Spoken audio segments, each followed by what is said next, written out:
నమస్కారం అండి.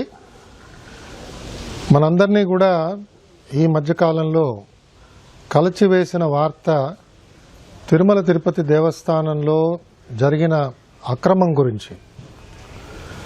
మనందరం కూడా మన కులదైవంగా భావించి కొలిచే వెంకటేశ్వర స్వామి సన్నిధిలో పనిచేస్తున్న కొంతమంది చిత్తశుద్ధి లోపించటం వల్ల కానివ్వండి, అధిక ధనాన్ని సంపాదించాలనే భావంతో కానివ్వండి, అక్రమానికి కూడా ఒడిగట్టి స్వామివారికి సమర్పించే నివేదనలలో చెడు పదార్థాలని కలిపి స్వామివారికి తినిపించారు.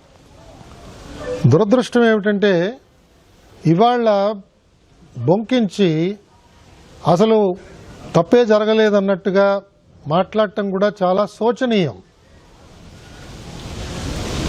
అదే సమయంలో నేను దురదృష్టవశాత్తు ఒక ఎక్స్పర్ట్గా తిరుమల తిరుపతి దేవస్థానం నన్ను ఆ బాధ్యత అప్పగించింది, నేను ఆ బాధ్యతల్లో విఫలుడనయ్యాను అని ఒక ఎక్స్పర్టు నిన్న పోలీసు వాళ్ళకి స్టేట్మెంట్ ఇచ్చి తను దుర్మార్గంగా సంపాదించిన ధనాన్ని ఆయన పోలీస్ ఏసీబీ వాళ్ళకి అప్పచెప్పాడు.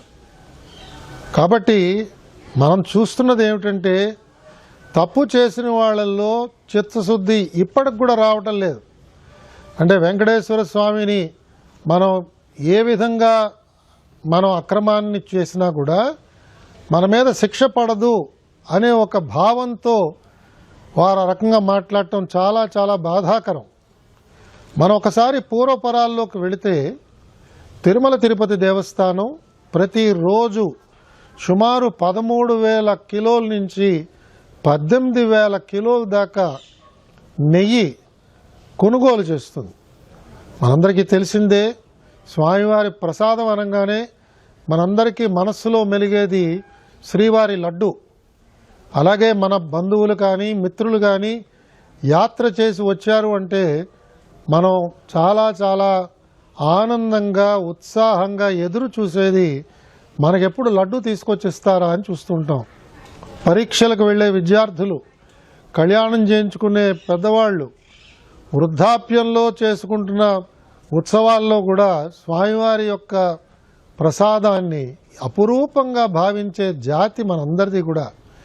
యావత్ భారతదేశం అంతా కూడా వీళ్ళందరూ ఇవాళ ఉండి వాళ్ళందరూ కూడా భారతదేశంలో ఎక్కడికి వెళ్ళినా కూడా తిరుమల గురించి, కలియుగ ప్రత్యక్ష దైవం గురించి మాట్లాడుతున్నప్పుడు స్వామివారి ప్రసాదం గురించి మాట్లాడతారు.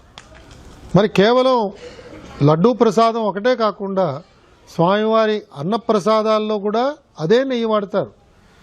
ఉపదేవాలయాల్లో కూడా వాడే నెయ్యి ఈ విధంగానే తిరుమల తిరుపతి దేవస్థానం వాళ్ళు ప్రొక్యూర్ చేసి ఇస్తుంటారు.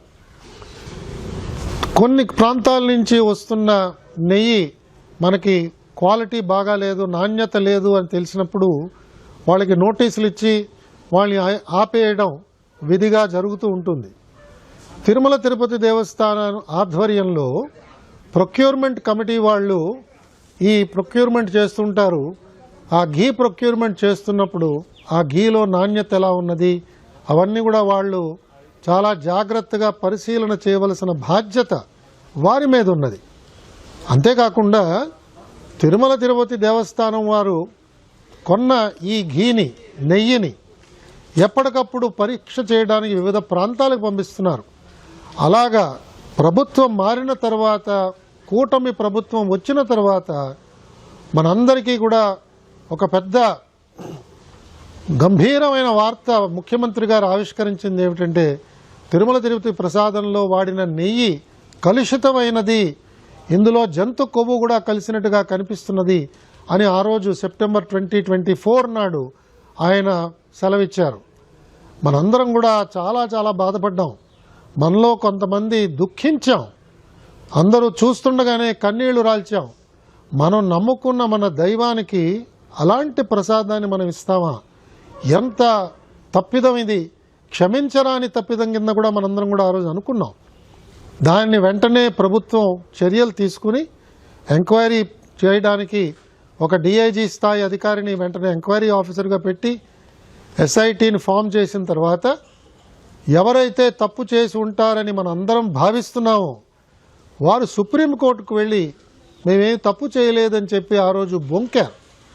అప్పుడు సుప్రీంకోర్టు ఏర్పాటు చేసిన స్పెషల్ ఇన్వెస్టిగేషన్ టీం ఈ అంశంలోకి వెళ్ళి వారు అనేక మంది ఎక్స్పర్ట్స్ని, రాష్ట్ర ప్రభుత్వ పోలీస్ యంత్రాంగంలో ఉన్న సభ్యులు, సిబిఐలో ఉన్న సభ్యులు అందరినీ కూడా, అలాగే FSSAI అంటే ఆహార నాణ్యతని పరీక్ష చేసే ఒక ఏజెన్సీ, కేంద్ర ప్రభుత్వ స్థాయిలో ఉన్న ఏజెన్సీ ప్రతినిధులు, వీరందరినీ కలిపి SIT ఏర్పాటు చేశారు.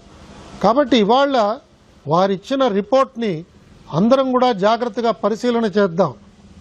ఇవాళ ఉన్న ప్రభుత్వం, ఇవాళ బోర్డులో పనిచేస్తున్న చైర్మన్ గారు కానీ, ఎగ్జిక్యూటివ్ ఆఫీసర్ గారు కానీ, గౌరవ ధర్మకర్తల మండలి సభ్యులందరినీ కూడా మనం ఆశించేది, కోరేది, భవిష్యత్తులో ఇలాంటి చర్యలు రాకుండా ఎలాంటి చర్యలు మనం తీసుకోవాలి.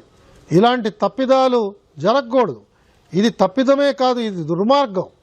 ఇది కలుషితమైన ఆలోచనతో పెట్టరేగిపోయిన కొంతమంది మన మనోభావాలని దెబ్బతీసేటట్టుగా వారు ప్రవర్తించారు. దీని ద్వారా కోట్ల రూపాయలు వారు గుల్లకొట్టారు. స్వామివారిది ఒక్క రూపాయి మన జేబులో పడినా కూడా మన చేతుల్లోంచి 10 రూపాయలు వెనక్కి వెళతాయనే ఒక సత్యం త్వరలోనే నిరూపణ అవుతుందని కూడా నాలాంటి వాళ్ళు భావిస్తున్నారు.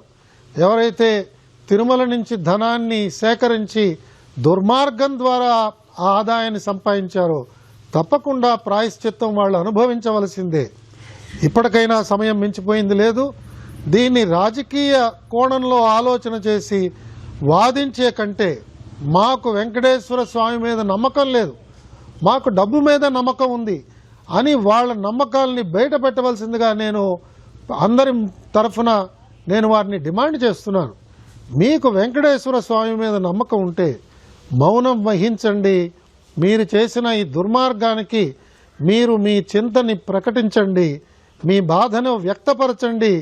ప్రాయశ్చిత్తంగా వెళ్ళి అంగ ప్రదక్షిణ చేస్తారో, పుష్కరిణిలో మునుగుతారో, లేదా తల నీలాలు అర్పిస్తారో, లేదా వెళ్ళి శిక్ష అనుభవిస్తారో జైల్లో కూర్చుని, అది మీకే వదిలేస్తున్నాం. కానీ ఒక సామాన్య భక్తుడుగా మీరు చేసింది క్షమింపరాని నేరము. మీరు దాన్ని వెనకేసుకొస్తూ ఇవాళ సమాజంలో అలజడి సృష్టించడానికి ప్రయత్నం చేయడం ఏమాత్రం కూడా అది శ్రేయకరమైన పని కాదు. మీ వల్ల మేము ఆశిస్తున్నది కాదు. రాజకీయ పార్టీల వాదనలు ఏ రకంగా ఉన్నా కూడా అది వాదనలతోనే మీరు చేసుకోవాలి. కానీ ప్రజా జీవనానికి అంతరాయం కలిగించడం కానీ, ప్రజా ఆస్తుల్ని తగలబెట్టడం కానీ ఈ విధంగా చేయడం క్షమింపరాని నేరం అవుతుంది.